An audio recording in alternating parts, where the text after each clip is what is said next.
Hey, what's up you guys? So this morning on my newsfeed, I read a story about an anti-gay pastor from Michigan named Matthew Makela, or Makela, whatever, told some gay teen named Tyler Kish that being gay will lead him straight to hell. And so yeah, this actually affected Tyler. He actually felt worthless and depressed, and supposedly he was on the verge of committing suicide too. And then it was later realized that the pastor, who's actually married with kids, was soliciting sex with another man on a gay hookup app called Grindr. He had photos and they showed chats with him and some other dude.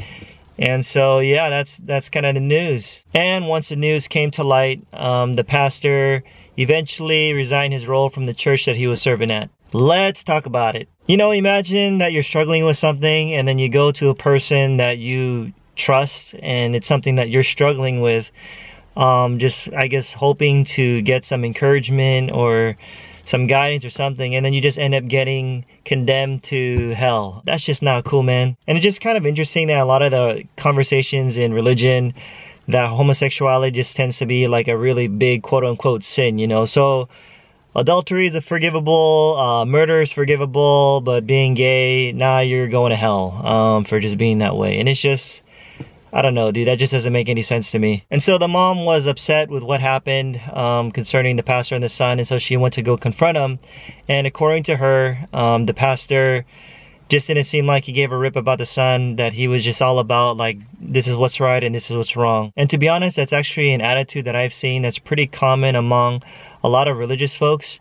You know, where it's all about, this is what's right, this is what the Bible says it, I believe it, that settles it, doesn't matter how you feel or what you've been through. And it's also interesting because I just listened to a debate just like a day or two ago that had to do with homosexuality between two people, two Christians. One of them was against it, the other one was more accepting of it. And the one that was more accepting of it obviously was the one that was struggling with it for most of her life.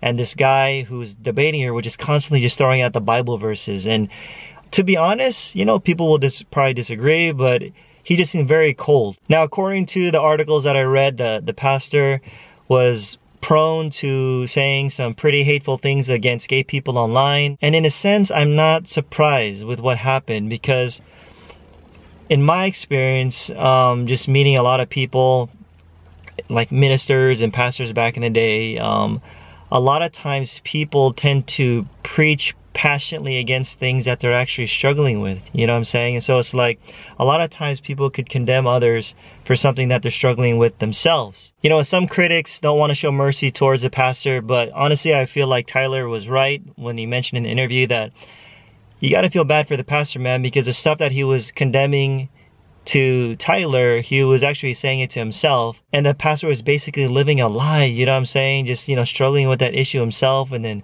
condemning it and preaching against it. I mean, how does that make you feel? So, you know, I guess, you know, there's a hypocrisy that obviously never makes you feel good. You know, no one would want their crap to be exposed to the public and be put on blast, you know what I'm saying? But I'm just happy that the situation was dealt with. I am happy that he resigned from his position. I mean, who knows how much damage he might have done to other people who probably opened up to him or confided in him, or, you know, especially on that topic of homosexuality.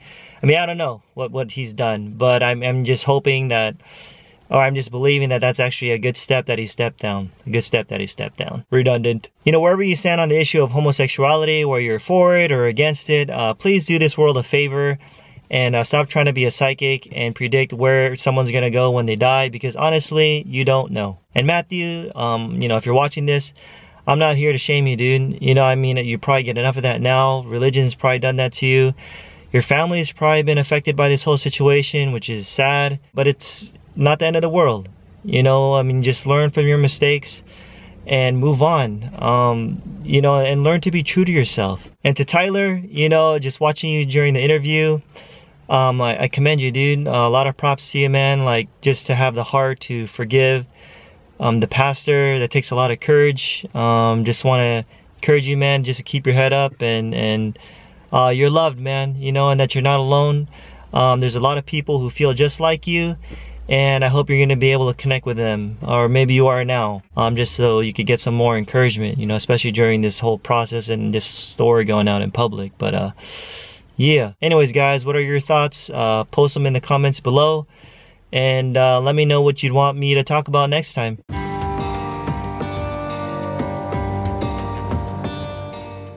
Whenever I encourage people to think for themselves, I usually get mixed reactions. Some people thank me for helping them finally see the religious abuse they're in, while a bunch of other people get crazy pissed off at me for challenging religious authority. And as for the second reaction, folks, that's called control.